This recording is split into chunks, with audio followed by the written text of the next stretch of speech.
السلام عليكم ورحمة الله وبركاته. أهلا وسهلا فيكم بقناتي أنا الشيف لبيبة. اليوم حبيت أعملكم الفريكة والرز على طريقتي. هاي طريقة كتير طيبة وكتير ناجحة، جربوها وحتدعولي.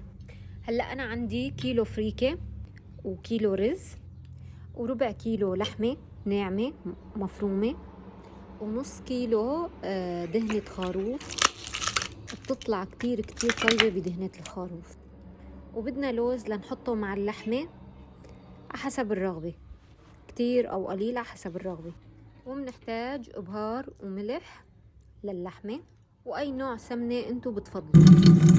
هلأ منبلش نغسل الفروجة كتير منيح ومطالع الزفارة من الفخاد، وبعدين مننقعها بمي وملح وخل. وهلأ بنحطها بالطنجرة لحتى نسلقها. هلأ مثل ما شايفين غليت المي وبلشت أقش الزفرة، وبعد ما قشيت الزفرة حضرت المنكهات، هو بصل وشوية حبهان وورق غار.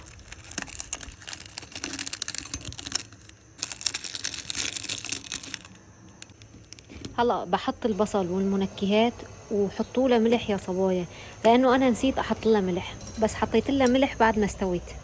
الملح على حسب الرغبة. هلأ بسلق اللوز مشان أقدر أقشره، ما بتركه يغلي كتير، فجة فجتين وبطفي تحته. هلأ ببلش أفقش اللوز، وبعد ما بفقشه بقسمه بالنص.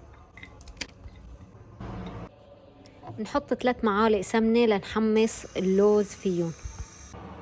رح قص ورق زبدة وحطه على الحيط لحتى إذا طرش سمنة.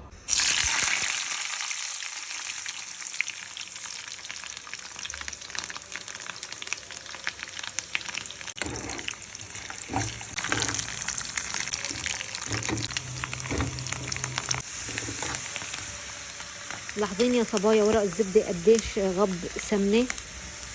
هلأ التحميص بده يكون هيك لونه، لأنه اللوز انتبهوا كتير حساس.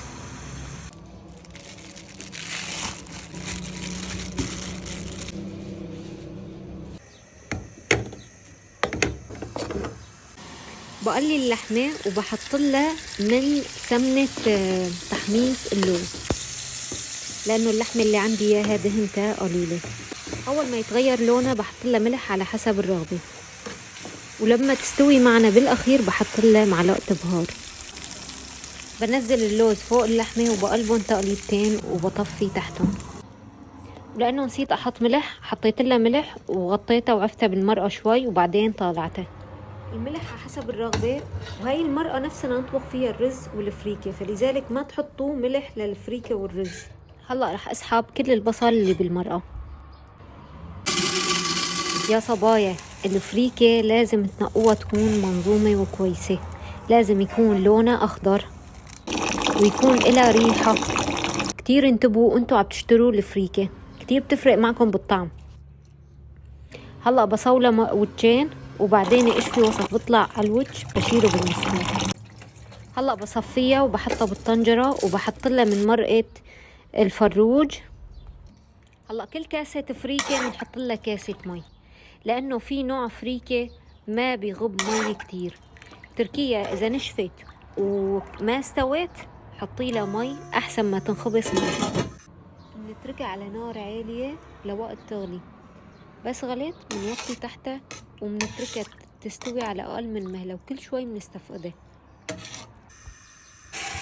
هلأ بغسل الرز كتير منيح من النشا وبعدين بصفيه وبحطه بالطنجرة وبحط له مرقة الفروج.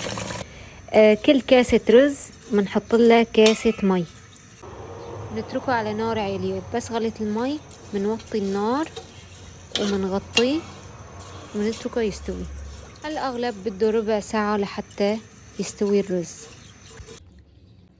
هلأ بنظف الفروجة من العظم مشان بدي أحطها على الفريكة. ولأنه من أكبر الجرائم إنك تاكل الفريكة بدون لبن، فهلأ صار لازم نروب لبن ومعه تلجايات، ويا ريت يكون لبن غنم، بيكون أطيب وأطيب.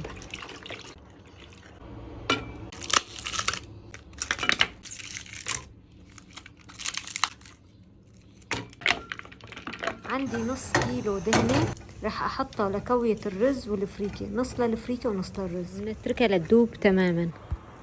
طبعا في ناس بتحب تصفيها، أنا ما بحب أصفيها كتير، بحب هاي القطع بتطلع معها.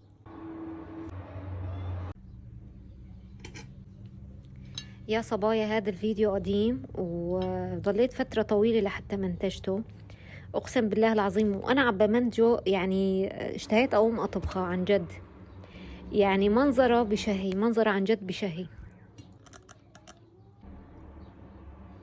يلا بسم الله، يلا يا لبيبة. يعني وأنا كنت أنا عم بدوقه طعمه رهيب رهيب رهيب رهيب. الدهنة، طعمة الدهنة طعمتها بتجنن، والفريكة كانت نوعيتها ممتازة. انتبهوا كتير على نوعية الفريكة يا صبايا، وجربوها وادعولي، ولا تنسوا تشتركوا بالقناة وتفعلوا زر الجرس.